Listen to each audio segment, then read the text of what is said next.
are live. Thank you very much for tuning in. This is the TattooNOW show on the Reinventing the Tattoo Network. It is April 6th, and we have a special What to Look For in Awesome Tattoo Conventions panel. And I was getting some echo panic. I'm not exactly sure where you're tuning in from or if you're listening to a replay, but one thing that's going to happen is I'm going to tell you a little bit more about the Reinventing the Tattoo Network while we test these live streams and make sure that it's working for everybody. If you let us know if it's working for you in whatever chat room or comment section you happen to be in, that would be awesome. Let us know maybe where you're tuning in from, your favorite tattoo convention. Maybe tag a friend who is a tattoo fan or a tattoo artist. You could also use your phone to make the stories and stuff. I'm not as hip on that. Anyways, I'm gonna like I said, I've got about 5 minutes. I'm gonna let you know about the Reinventing Network, and then we'll be talking with an awesome panel of people about tattoo conventions.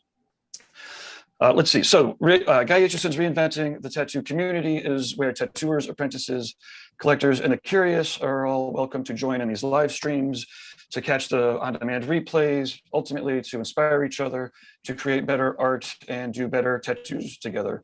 We're beaming out live 5 days a week with awesome shows with a wide variety. We've got like art jams and discussion panels like this. We've got interviews. It's pretty crazy. Tattoo convention channels. We have all sorts of channels. It's crazy. Let me tell you about all the different places that you could find it, because this has actually turned into like the tattoo network that we like. Okay, it's in the app stores, so that's either the Apple Store or Google Play. Do a search for Reinventing the Tattoo. The YouTube channel, Reinventing the Tattoo. These are all new, so please send your positive comments into those review sections. The Roku, the Reinventing the Tattoo is on Roku. If you have Roku, do a search for Reinventing the Tattoo, give it a download, and it's pretty cool. It's set up just like network TV. There's like 15 different channels that are going, and included the drunk critique channel. It's not very, I'm against our better judgment, we added a 24/7 drunk critique channel on the Roku. So this goes out in podcast form and all of the usual places, Apple, Spotify, all of that stuff. I am going to screen share the Reinventing the Tattoo website, because this is where you could find all of the latest and greatest. Oh, good to go. Thanks. Awesome. If you're up at 2 o'clock in the morning and you're wondering what to watch and where to watch it, and you're sick of Netflix, you could come to reinventingthetattoo.com. If you're looking to recommend some of this awesome content to somebody, you're not sure exactly where to start, again, just go straight to the website. Hey, look at this. If I click this button, we'll be into like some real Inception territory here.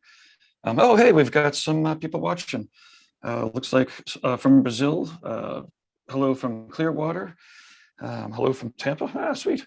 But if you keep scrolling down here, we have our previous shows, some art jams, the Tattoo Weekly happens every Monday, Skill Building Sundays. I'm going to keep going down here. We see our Reinventing 24/7, where it's pretty nuts. We have, like I said, 15 different channels. This is the RIT podcast with Tommy Lee. We've got a drawing group here, one of the old Monday mornings with Jake Meeks. We have art jams. This is a digital one, Brad Wooten. Tattoo collecting with Mindy Robertson. And down here, we can click next page. And we have, it's out of control, it's crazy. And so thank you very much to all of our streamers. There's a global channel in Spanish. So this is an art jam in Spanish. And Tattoo Machine channel, we've got a tattoo convention channel. RIT Marketplace, the community, tattoo history. This is another one of my favorites. But yeah, okay. Well, anyways, that's the Reinventing the Tattoo website that makes this all go around. If you are a professional tattooer or an apprentice, then there's a free resources link. I forgot to show you when I was in the screenshots, but there's all sorts of cool things. There's some free history classes. There's a free community that has links out to all these shows and whatnot. Whew. Okay. Sorry, we're doing this live, so I need to take my tea. Camera 2. Yeah. Whew. Yeah, okay. Okay, so weekly staple shows. We have Reinventing drawing groups where artists are encouraged to zoom in. The link goes up right on the homepage there, and the Google Calendar I didn't show you. They happen 1 o'clock on Sundays, Eastern Standard with Jason Leeser. And again on Tuesdays with Ricardo at 10 a.m. Mondays at 11 a.m. is the Tattoo Weekly with Lauren, Jake Meeks, and I, where we cover some of the either upcoming events or previous events and interview people for about 20 minutes, a half hour to start off Monday mornings. It's a little bit later than the 9 a.m. drawing groups we were doing, but if anybody wants to host the 9 a.m. drawing group, I'm definitely down to click the buttons. Okay, other things. Let's see, 9 p.m. Mondays are the subscribers exclusive with Guy Aitchison. So if you are part of the Reinventing Evolution or the Monday class courses, then every Monday at 9 o'clock, you'll meet here at Reinventing to work with Guy and the crew there. It's pretty amazing. Wednesdays at 1 p.m. from here on out is the TattooNOW show live. That's what you're watching right now. Thursdays at 12 noon, possibly 6 p.m. You got to keep up on the schedule because sometimes we shift over when the process is shifting. The Tattoo Collecting podcast, I think they're on episode 72. I don't know, it's crazy. They talk about tattoo collecting. It's awesome. So they could tell you about how not to make all of the mistakes that they made, and more importantly, tell you about all the great successes that they have. Upcoming shows, April 11th to the 12th, inspiring.tours. That's the actual website, inspiring.tours. These are small group activities. We've got, I think, 5 people for this one. In New Hampshire with Sean Barber and Nick Baxter, they sell out quick. So if you go to that website, inspiring.tours, you can get on the wait list. May 20th to 22nd is Hell City, Columbus. We have the Reinventing room, as well as the seminar room. We just posted up the schedule for that. And well, this is a tattoo convention live stream, so we'll be talking about that a little bit later. Let's see, June 10th to the 12th is Inkmania. Phil Holt and Stefano will be there in person for the Reinventing Sunday. And then Guy will be beaming in to do an exercise with everybody, and then shifting over to do an art jam on the stage just before the tattoo contest, actually through the contest straight up there on the Inkmania stage. So that's June 10th to the 12th. I think it's inkmaniaexpo.com. We're chatting with Chino today about it, so he'll give us all the real details. Let's see, so Frank's going to be there, Frank Lanatra. We'll talk about that later. July 29th to the 31st. We'll have, again, another run of seminars at the Rubber City Tattoo Invitational in Akron, Ohio with Tony Urbanik.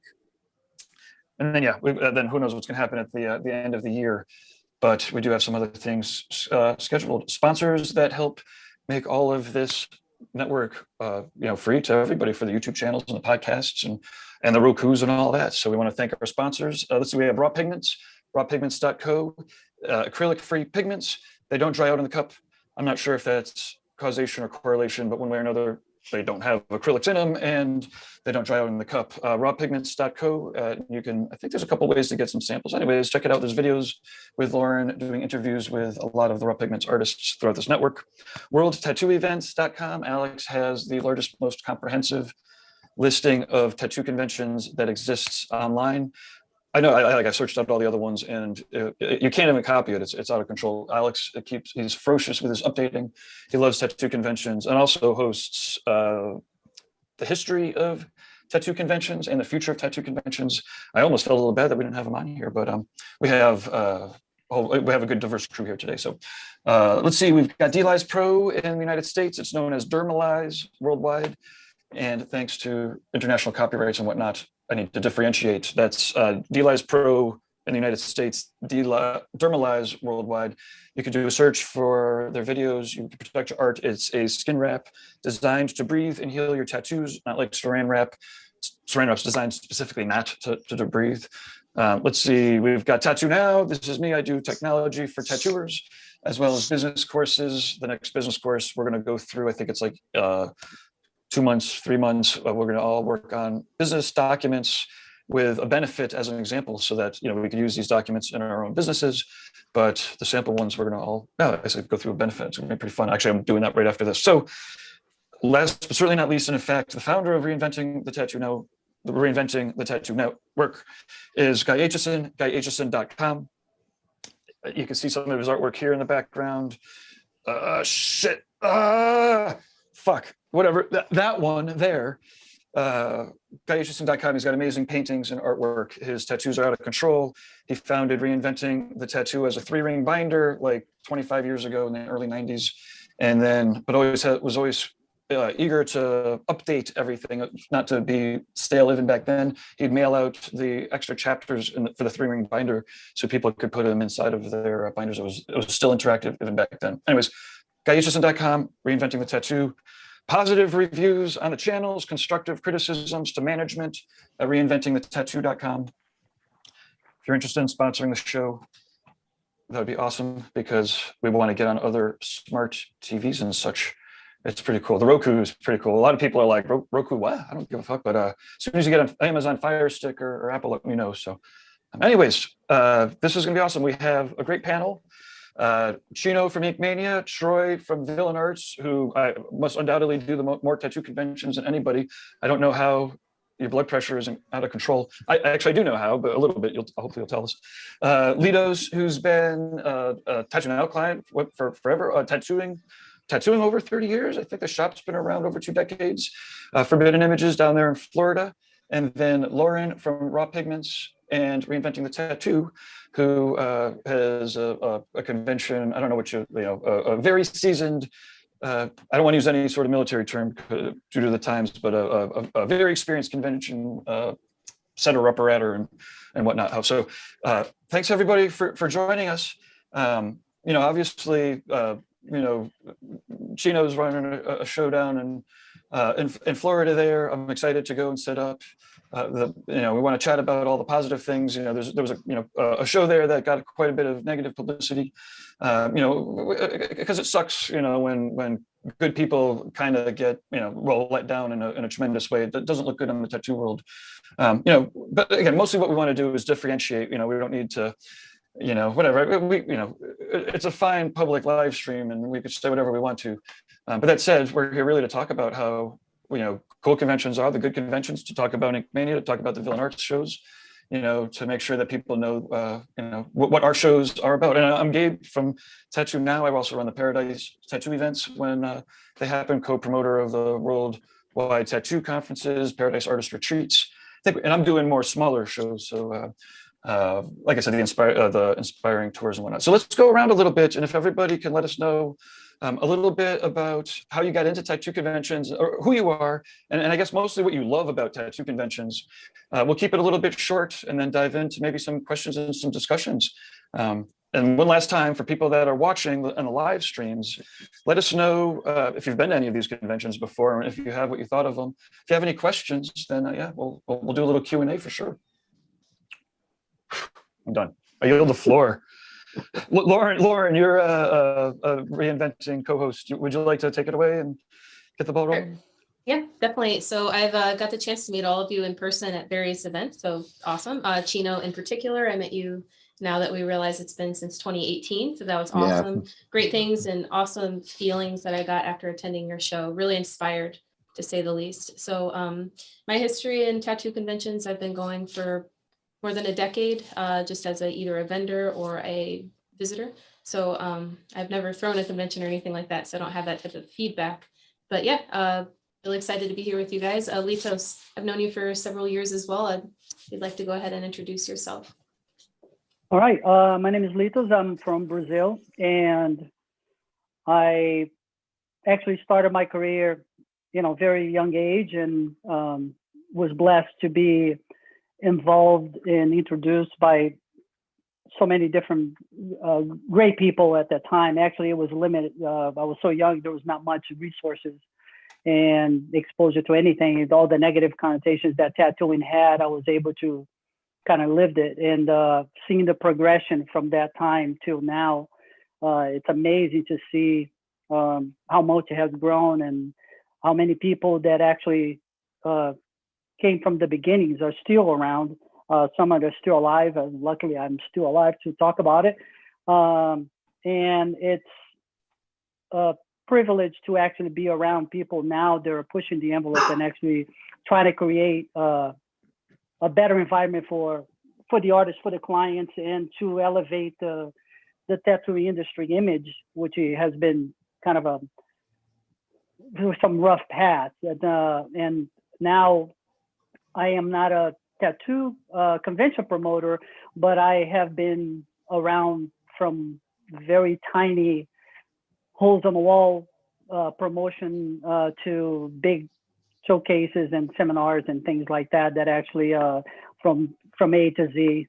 And my experience was pretty much a gradual one, to where in the beginning of your career, you start to try to get known and, try to get your work out there and try to make connections and learn along the way. And things change to where now there's more of a powerful understanding that we can make a difference in the industry, and try to make our alliance to people like, Chino and Troy and Gabe and Lauren and all the educators like Guy and, obviously I got to mention Derb and all these people that are here pushing to excel in the tattoo industry. So. All right. And also, Troy, great to have you here. It's always wonderful to see you. And I didn't mention before, I've been to dozens and dozens of your shows, and it's just so incredible to see the transformation, at least in the last 10 years, of how fine-tuned nothing has gone wrong at any of the events I've been to recently. So congratulations, and happy to have you here. So if you'd like to go ahead and give us all an introduction. So I've been, I hit my 30 years tattooing this year. I've been a tattoo artist, since 92, and I'm, hitting my 30 years tattooing. I helped Philadelphia Eddie start and set up the Philly show in 98. In 2003, I took over the Philly show. So I have 20 years of running shows. And I started adding more shows and doing multiple shows, 2005 with Milwaukee, 2006 with Baltimore, 2007, Chicago, Minneapolis, and so on. And now I'm up to 24 shows a year, coast to coast. So it's been quite a journey. And, the Philly show and the Chicago show are the two largest in the world. We're drawing crowds of 30,000 people. We have 1,000 booths, 1,600, 1,500 tattoo artists working the event. They've really gotten big. And, almost anyone who's anyone has tattooed a villain art show at one point in their career. It's, it's great to see all these people go through. It's great to see people grow, people, that started here and now they're over here. The conventions are a really, really important place for artists to be able to interact, meet each other. I kind of fancy myself as the pollen in the community of bees for tattooing. It's the interactions of the artists is a really important growth for the medium. It's fantastic to have been blessed to be a part of it over all these years, and I look forward to helping it grow. Chino. How you doing? Well, I started in the 90s. First time I went to the first tattoo convention over here in Tampa, Florida. It was a really big experience. From there, I started working in a shop in Tampa. That's where I met Litos. I met him. Actually, he was my third tattoo I got done in my back at his shop where he was working at Lou's. And it was a really great experience. Down the road, I started working in a tattoo supply company. From there, I started seeing a lot of experience, being involved in a lot of shows. I remember doing a Kat Von D's convention music over there in California, and that was an amazing show. And seeing all these promoters doing shows, and with a lot of the shows that was going on, I was something that fell in my lap. When it fell in my lap, I did my first show. It was in West Palm Beach. It was a great show. Had a lot of fallouts, but down the road, I just started doing them, and I enjoy doing them from there. Yeah, they're fun. I suppose at the sake of waxing nostalgic, shall we talk about maybe some of our very first conventions that we were attending, and again maybe chat about some of the what we took away from it, like why we got hooked, and again if We didn't get hooked into, so far in that we're creating and producing events. Leaders and Lauren, you're clearly hooked on the lifestyle. Why don't we start there then? Let's talk about our first things. Maybe we'll go in reverse order. Chino, you want to start with? The first one was in Tampa. That was with. And what did you get? Like, who did you meet? What was what was it about it that made you? In that time, I was still kind of new on the whole industry. I remember just seeing a couple artists in magazines. That was actually the first I seen Billy Easton, and he was sitting on a chair, and I was upset because I was trying to get an apprenticeship, and nobody wanted to give me an apprenticeship in that time. And Billy was sitting right next to me, and he had all this gold around him, and I was really upset. And he looked at me, and he's like, "What the hell's your problem?" Because I think I was making too much noise. And I was like, "Man, nobody here gives you an opportunity to do stuff."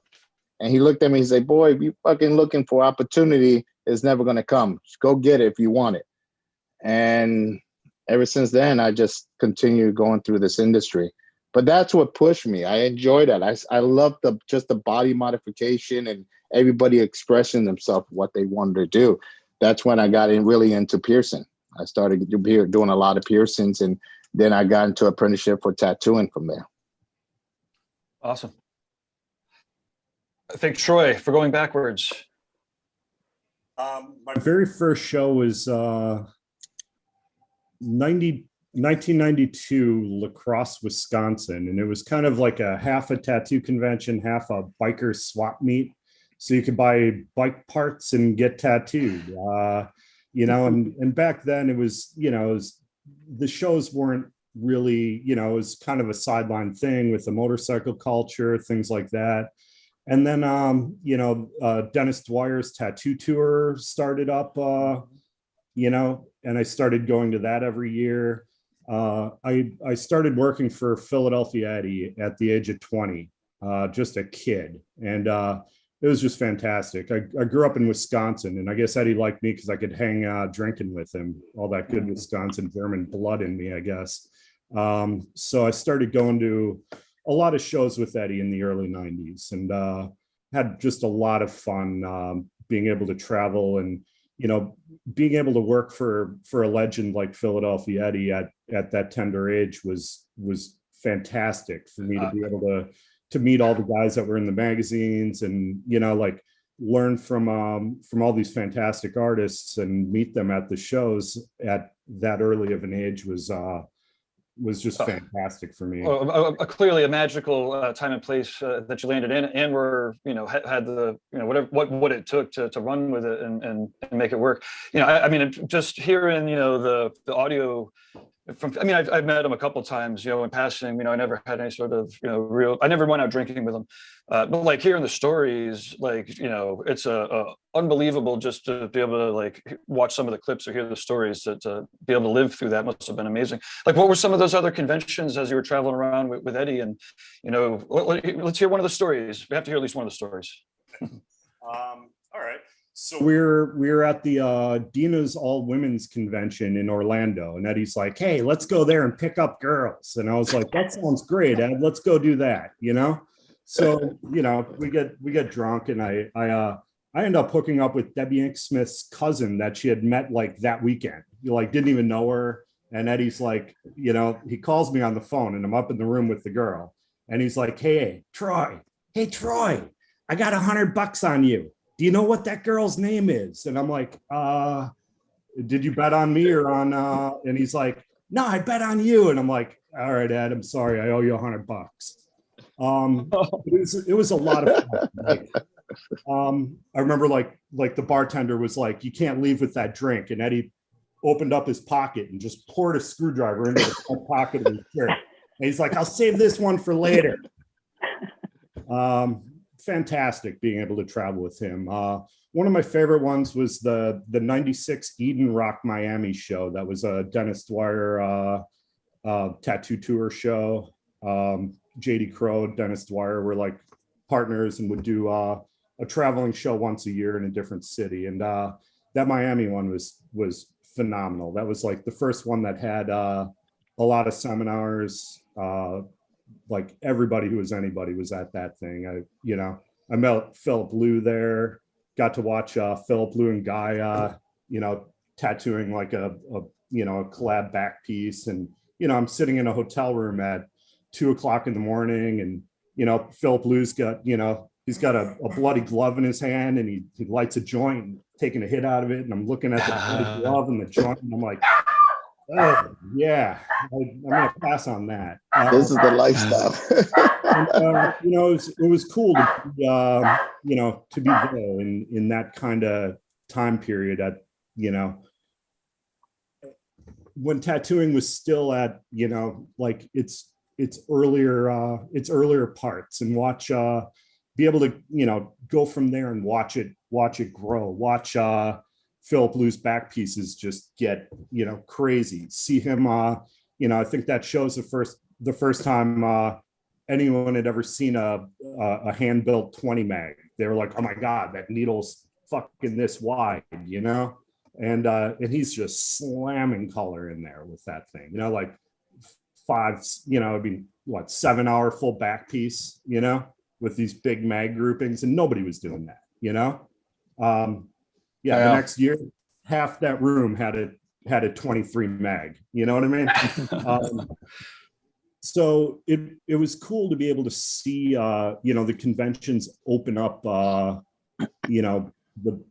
pollen for us to make honey, and, be able to see and learn from the others. And I mean, it's changed people's lives, like going to these shows, meeting people, creating lifelong friendships, doing guest spots, traveling. I've been all over the world. I've tattooed all over Europe, Asia. Without this, would I still be stuck in the suburbs of Milwaukee? It's fantastic. It's really an important thing for the culture and progression of our art medium, and I don't think tattooing would be where it's at without it. Yeah, agreed. And to your point, it's funny because you remind me, like, the enabling nature of tattooing to allow artists to not only be who they want to be, and clients to be who they want to be, but literally to be able to, or not literally precisely, although it is literally because it has been written, but precisely, you could travel the world, and if you respect it and you treat it well, and clearly, with the crew that you came in on, you got a front row seat, to that transition. Okay, so moving on, not moving on, but next in Litos, I think we're here let's hear your stories about some of your first shows, and what it was about them that got you hooked. And yeah, I was very young. I was actually rescued by a friend to come to the States, and was driving around somewhere, and I saw a tattoo studio, and it was like, let's go in there and buy some equipment. And we walked in, and I told him, hey, I'm a tattoo artist from Brazil, and I want to buy some equipment. He goes, get the hell out of my shop. And that was the experience I had there. So I came back the next day, showed him my drawings. He really liked it. And he said, oh, do you really like tattooing? That's why I love it. I think I want to do it for the rest of my life. And so he goes, well, if you talk to your parents, I was 16 years old at the time. And if you talk to your parents and have the blessing, I think I can guide you and be a little bit of a mentor for you. So I called my parents, and they're the coolest parents in the world, and they might be even watching now. So I was able to start a mentorship with him, and I worked for him for 20 years and created a father and son relationship. And in the very beginning, actually, Chino, we became friends many, many, many moons ago, and dedicated my life to that. I was blessed to be involved with the National Tattoo Association, which was the only one in the world at that time. And then it grew. And I was actually waited like 8 years to become a member, because there was a waiting list. There was all kinds of different restrictions. And Lou was part of one of the lower number of members on that. And that was the very first tattoo convention I attended with him. And that was amazing to see the amount of excellence in that organization. they had a meeting, a dinner that everybody kind of got dressed up and had award ceremonies and competitions for best studio and best artist. And funny story about that. I went to multiple ones at national convention. I was there sitting on this table. They place you with different people. And all of a sudden they announced the best tattoo artist of the year. And so they mentioned the name. It was actually St. Mark. And I was like, St. Mark, I never heard of this guy. He was sitting next to me at the table. So he gets up, go get his award, and then came back and we sat down and started talking. And lo and behold, St. Mark is still around, and it's an amazing guy. And he just, yeah, we kind of had that past on that. And obviously he is what he is today. And seeing all these people and the delegation from France coming in with like 18 clients that had all full body suits, it was intimidating. And it's like a big army of people representing this guy. And it was two brothers, and there was just, yeah, it's mind blowing to see that level of commitment. You only see, you know, with Ed Hardy and Cliff Raven and all those big guys back then. And it was humbly experienced at the same time, an inspirational one to see that that's what I want to go. That's what I want to do. And I hope the industry kind of would kind of be around to see this transition. And here we are, you know, having this kind of conversations and having so much achieved and changed in the industry, you know, with quality of the, you know, materials and pigments, you know, raw, for example, is one of my sponsors, my favorite pigment in the world. And they were pushing the essence of quality, and so is Troy and Chino and Gabe, obviously, and Lauren, everybody together. And that's a humbling experience to be, you know, amongst you guys. And I want to thank you for your commitment for all these years. I really appreciate it. Of course, anytime. It's fun. You know, there's no question that the ability for conventions to bring people together, and I guess it's worth noting that I guess not all conventions are great too, right? Like, but you can still make the best out of it. To some of your points, you know, if you're connecting with people and have, you know, being positive and having a good time and exchanging good ideas and inspiring each other, you know, even in a really bad environment, you know, you can still make a connection that you can, you know, have for years. Right. Lauren, I think it's your turn for the first convention and what you got out of it. Yeah, definitely. So like you, Troy, I'm actually from Wisconsin. So back in 2007, I started entering in the scene, but it was in Green Bay, Wisconsin. So my experience there for several years is what I thought the industry was, more of like a biker feel, biker shop, that type of clientele. So in fast forward to 2013, my first convention was Hell City in Phoenix, which was really eye-opening because I realized it wasn't necessarily about the tattoos, it was the entire lifestyle. I also realized quickly that there were benchmarks introduced in tattooing that weren't necessarily something that I'd ever seen. So it was a part of the culture, a part of the career gains that you could get at a convention, along with meeting people and growing that way. But seeing awards and seeing how the awards were handed out and how they were judged was really an eye-opener for me. Aside from, I remember meeting Stefano Alcantara, and that was amazing. Seeing his work in person and seeing that there were real levels to things and seeing it with my own eyes for the first time was amazing.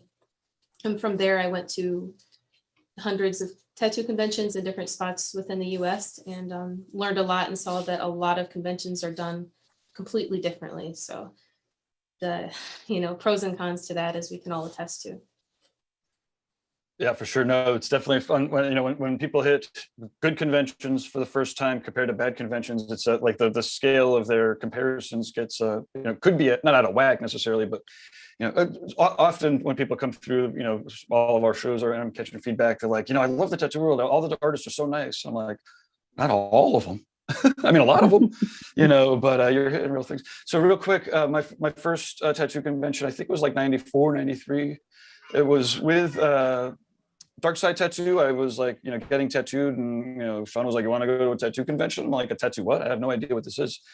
I've been to like, music fest, but anyway, so we go out to the Schenectady, New York, and it was like a full-on biker show, and it was out of control. I think it was the year after Guy and Paul were there, but and what I got out of it, again, it was so long ago, but I remember definitely being like it was one of the first times I was like part of the tattoo crew, the shop crew, and just the going out together with all the people that from the shop. It was definitely the peek into that culture, to the lifestyle. Lauren, to your point, it's often it's people's like first entrance really into like, holy shit, this is like amazing. Or could be, right? And again, part of what we're talking about is like if you just go to any random show from somebody who doesn't care, then you could be like, what the fuck is this madhouse? This is crazy. But so I guess so shifting gears, why don't we chat a little bit about what to look for in awesome shows, or let's figure out the advice that we can give people, so that as we're coming out of COVID, right? So everyone's kind of shut down for a while, and maybe 6 months to a year ago, we started having some shows, but it feels like the shows are opening up, and now there's like 2 or 3 shows over some of the weekends. So anyways, who has anybody? I guess we have to do this on what do you call it, Lord of the Flies style. Who wants to chime in and talk a little bit about what people can look for to land at an awesome convention and to get the most out of the experience? Let's get the promoters to start. Troy, what do you think? Troy has more experience with doing more shows, so let him go first, and then I'll go right after him. I can't hear Troy now. Seeing a show properly advertised, seeing proper artist lists, seeing a website that even lists the artists. Like half these shows don't even have the artist list. Those artists aren't getting promoted. They aren't getting appointments. They're, running a tattoo convention should be honoring the people that are visiting. They should be on the websites. They should be promoted, the social media. Like if you go on the Villain Arts website, we have pictures of every single artist's work on there. You can click on. We have multiple different social medias to, get tattooed, for clients to interact with tattooers, for everything to promote them. The really base thing behind what a tattoo convention should be is promoting tattooers and tattooing. And if you're looking at a show and you don't see an artist list on it, don't go. You're not getting promoted. You're just getting fucking ripped off.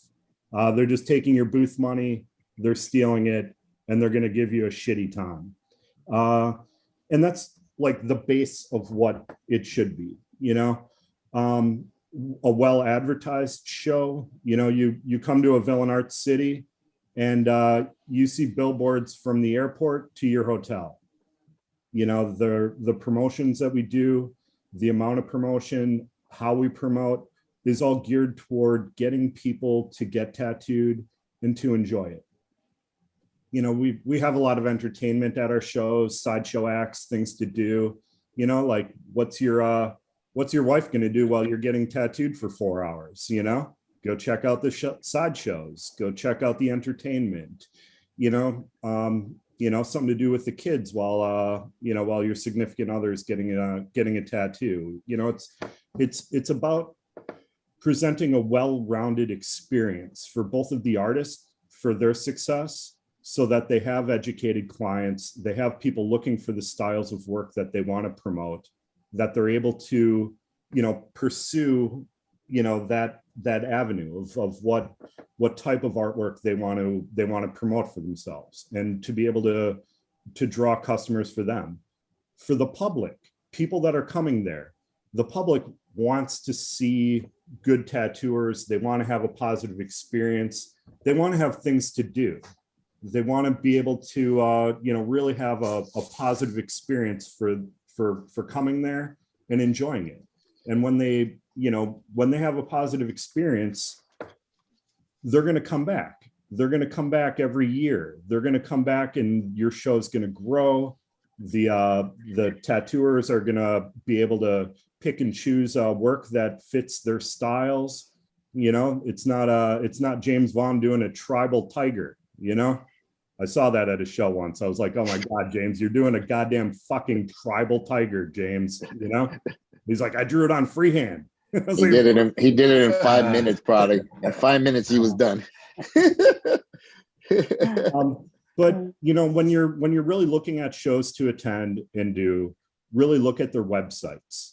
You know, look at their social media, see how they're advertising, see if they're honoring tattooing. If they're honoring tattooing and tattooers, and they're creating a vehicle for the public to get tattooed by you.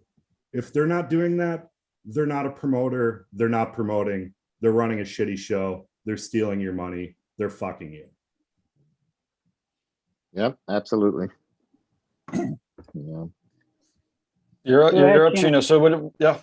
Yeah, I mean, exactly what he was saying. That's really important. I mean, one of the things too, you got to watch out with supply, you know, with promoters is, you know, when you go to a show, make sure that they supply you.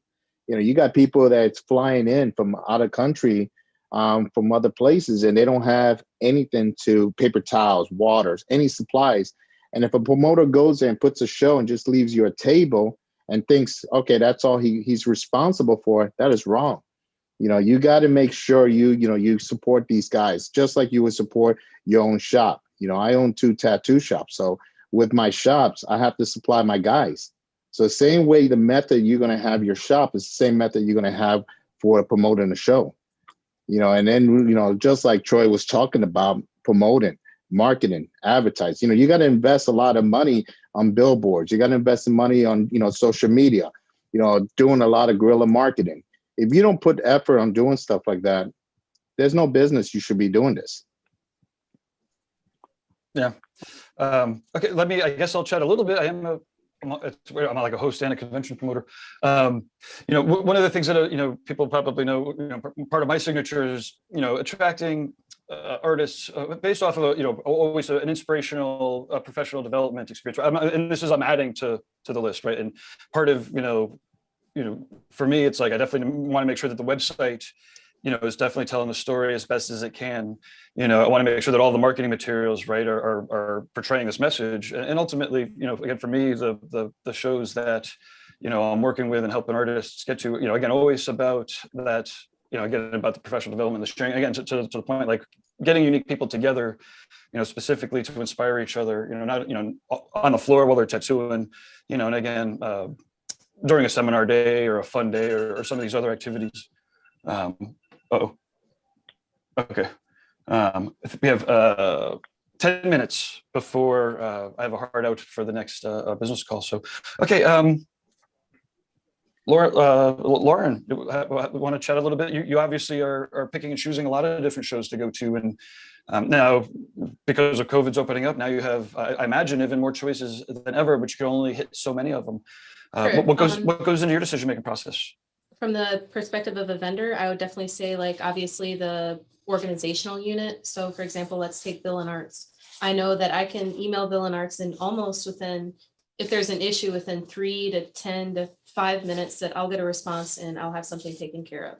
So the organizational unit, you have to identify that immediately. And if you already have problems with, say, what do I need to book? What are the closest hotels? Like if you've gone to their website and you've realized who the contact person is, who's in charge of organizing, you've seen that there's good advertising, the next step would see who's being there and what kind of artists are there. And when you see a great variety, you'll see some headliners, you'll see some up and coming artists, but you'll see a really good variety rather than just say, you know, a handful of local artists. You can see that the promoter is going above and beyond, because sometimes in the past in events that we've gone to, we've had really low sales, but then, you know, that's not the only objective. There's a great variety of artists there that you can impact or be a part of. So yeah, that's, I guess, in a nutshell, what we look forward. So, you know, we've gone to several, specifically, you know, Chicago and Philadelphia, perfectly run events for us.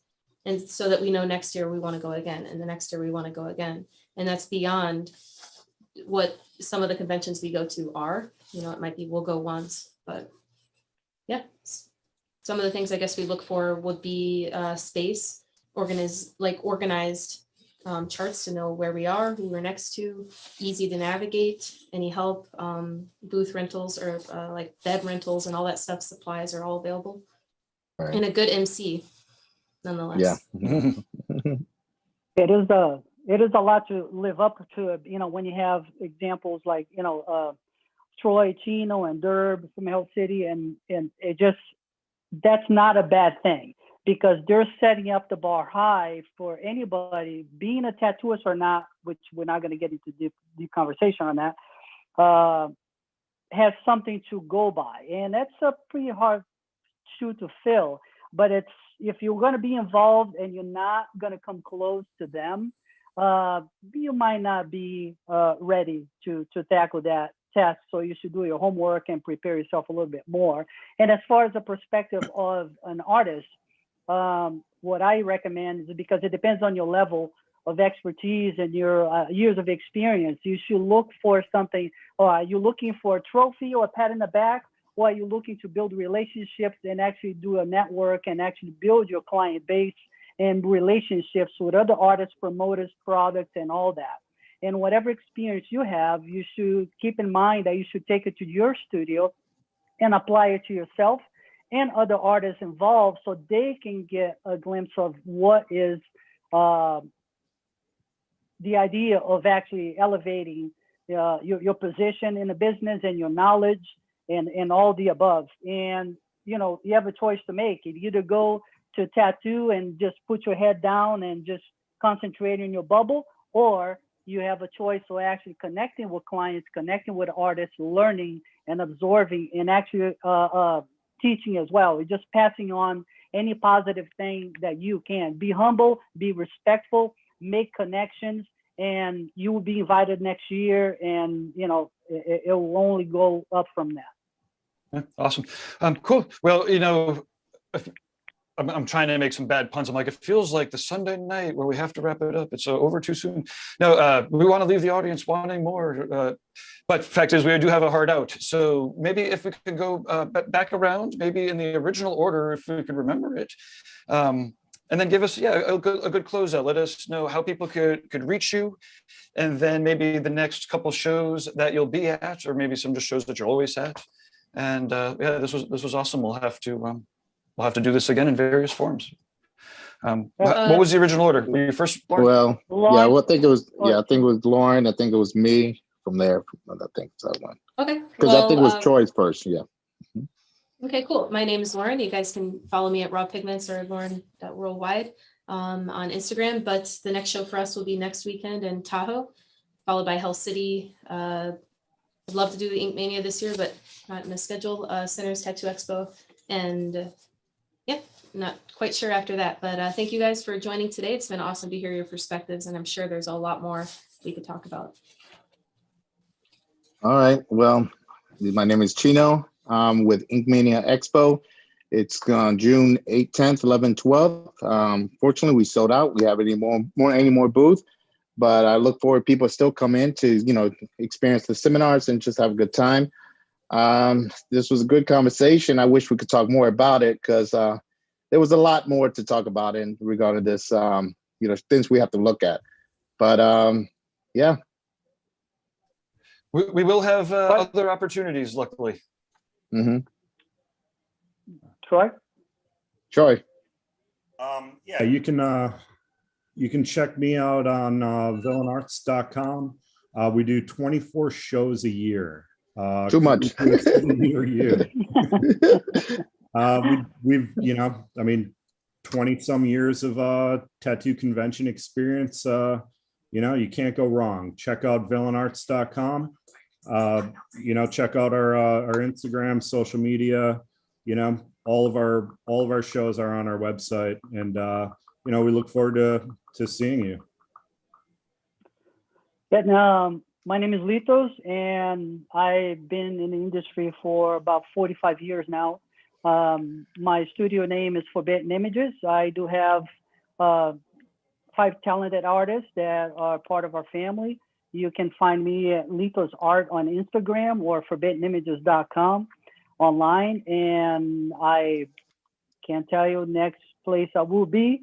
I work from home a lot in the studio, and I do travel, but when I travel, I go for my connections with my friends and, you know, my colleagues, and not necessarily tattoo at the studios, but actually maybe a seminar. And I do like to share the knowledge and my experience, and hopefully you reach out in one of those outlets. Awesome. Okay. And okay, so and then I'm Gabe Ripley. I want to read off. We do have a couple of comments. Let's see. So Jay Brown says, "Good morning, all. Hope all is well." This is in one of the Facebooks. Damon Tesh says his first tattoo convention was an Easy Riders Tattoo and Motorcycle Fest in '93. He got his noggin tattooed. He got his head tattooed. Let's see. We've got Ola from Brazil. Salutes from Mexico, Argentina. Hi, Cornwall, England. Jeremy Burt says yo yo yo. Reginald says what's up. Can't get to all of them. Oh, Atomic Injection says his first convention was in Atlanta just before the Rona. Marco says hi from Rio de Janeiro. Venice Blue, hello from Tampa. There's a lot. I can't get to quite everybody. Thank you very much, everybody, for watching. We'll have this replayed up on the YouTubes and on the podcasts, and we will have other people on in the future, maybe for featured interviews. We can. It's fun to do panels. It's also fun to dive in with people for a full hour. So awesome. Well, thanks again, everybody. And yeah, we're gonna sign off. How we've got the Reinventing the Tattoo business class coming up 7 minutes from now. So awesome. Take care, guys. Thank you, everybody. Awesome. Thank you, guys. Cheers. Click the